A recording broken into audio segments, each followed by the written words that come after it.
Howdy y'all, welcome to Nerd Studio. We're out at the range today with part 2 on how to select a concealed carry handgun. Stay tuned.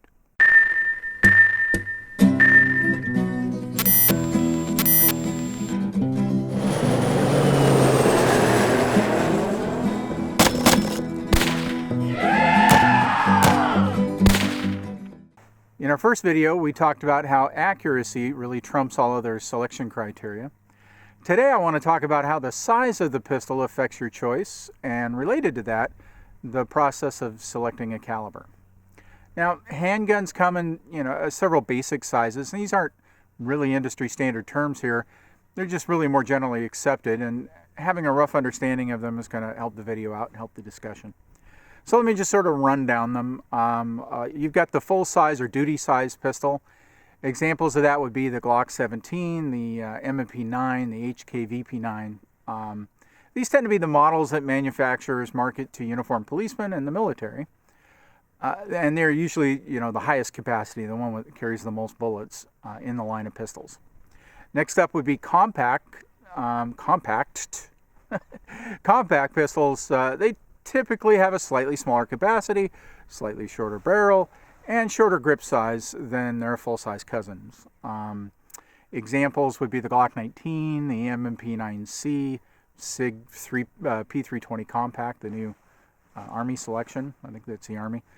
Next up is referred to as the subcompact. This class of pistol, again, is another size down. Capacity, grip, barrel, all smaller. Examples, the Glock 26, the Beretta PX4 Storm Subcompact, Kel-Tec P11, those size guns. Lastly, really is like a pocket gun. These are guns that are small enough to be carried around in your pocket. Examples of that are going to be the Glock 43, the M&P Shield, Beretta Nano, little tiny guns.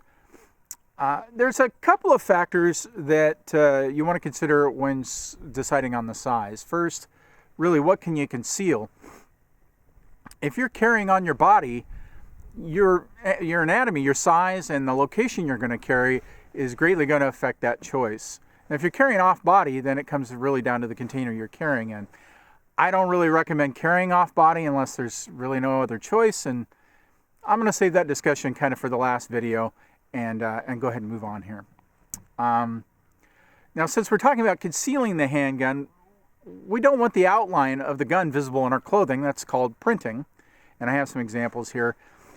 The critical feature to really consider in your handgun when you're concerned about printing is the length of the grip. The slide, since the slide runs vertically down your body, it's less likely to print as you move around. So the grip, however, greatly enhances the chance of somebody seeing it. The shorter the grip, the less chance of printing, but the more difficult the gun is to control. Now, my general advice is you want the longest grip that you can possibly conceal. So the longest grip that you can carry without printing. Now, some of you are going to say, I can hang on to my micro pea shooter just fine, Wes. I'm going to caution you to consider that in a gunfight, your grip may not be ideal. Your heart's going to be racing. Your adrenal system's going to be working overtime. There's also potential for the gripping surface on the gun to be compromised by things like blood.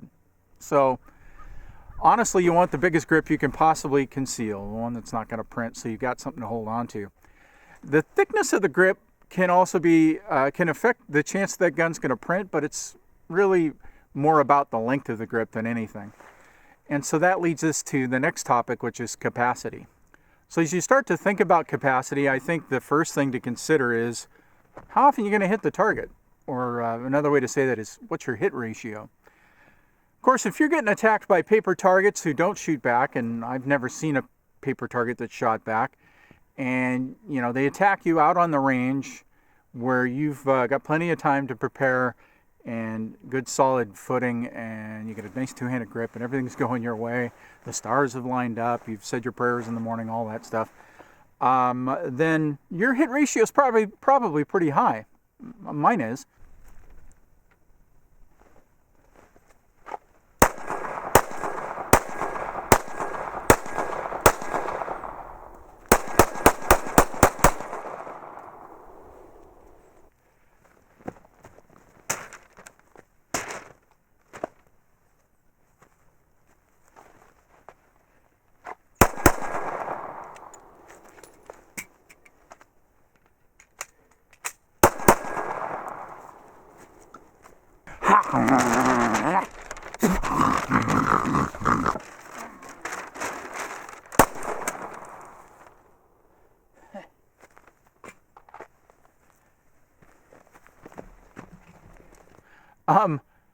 But, we've said it before, that's just not going to be the case. So one of the ways to really understand hit ratio is to look at the largest data set that we have, which is from police officers. And police officers tend to be better trained than your average Joe, although, my local sheriff, they give him about 100 rounds a year, I think, to shoot. And they take them out to like an old landfill. Holy smokes, folks.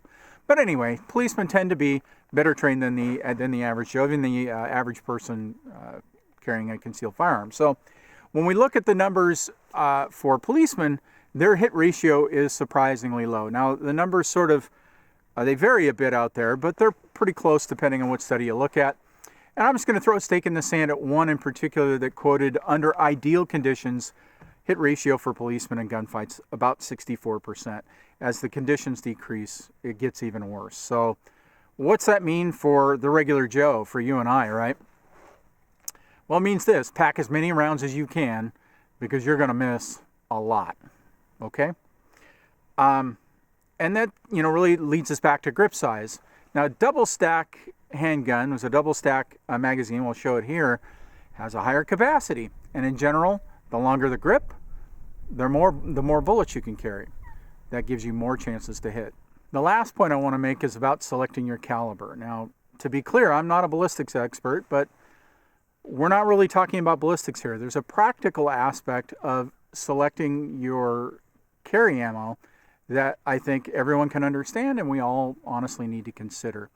It can be a pretty big subject. So what I'm going to do here is summarize really what I understand the facts to be. So what are you really looking for in your projectile? Well, to put it plainly, you want a projectile to do the most damage possible so that it causes rapid blood loss or disconnection of the electrical signals from the brain to the body, heart and head, right? The easiest way, I think, for you and I to sort of understand that, or the biggest source of data, honestly, is the FBI. They study this pretty heavily, and they've done so for years. Now, police departments follow their lead pretty much in caliber selection and sometimes in selecting their firearms. They go, well, that's what the FBI does, and I think it's a very valid source of information for you and I. So let's talk a little bit about the history of the FBI and their caliber selection, at least recent history. Previous thinking on carry ammo was use the biggest bullet you can, because that's going to do the stated or accomplish the stated thing, right? Blood loss and disconnecting the brain from the body. And up until about 2007, that was the case. The FBI had gone from a 9mm jacketed hollow point round to the 40 Smith & Wesson after the death of two agents in 1986. The 9mm that they were using at that time failed to penetrate and do the damage required to stop the fight. And when they really looked at the shooting, they determined that bullet was a large factor in the death of those two agents. So that's what they decided to go with the 40 Smith & Wesson. Now, in the early 2000s, the ballistics technology started to change, and the FBI began to sort of reconsider their choice of the 40. The long and the short of that, the FBI found that with this new ammunition on the market, the 9mm was just as effective.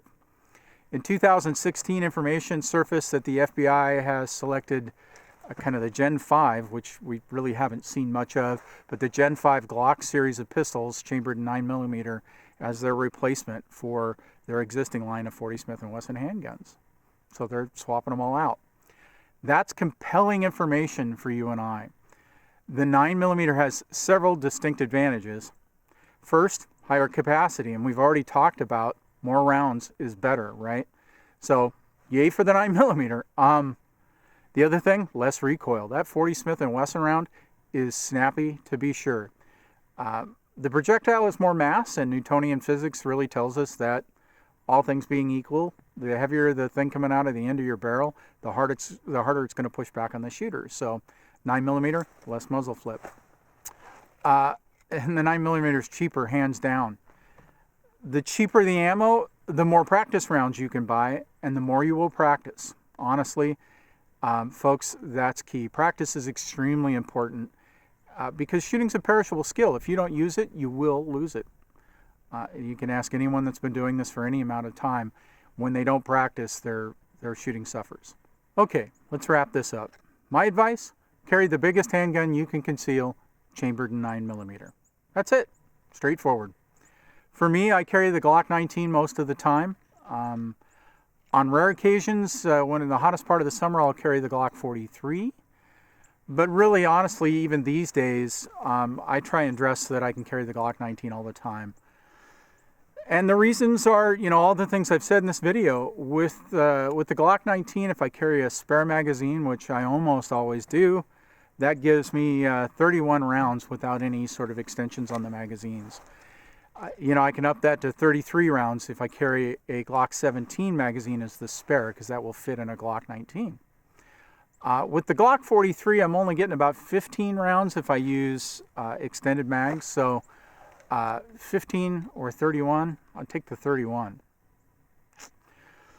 That's going to vary some. I mean, some folks can carry the Glock 17, and so you get that many more rounds. And if you can do it, go for it, my friend.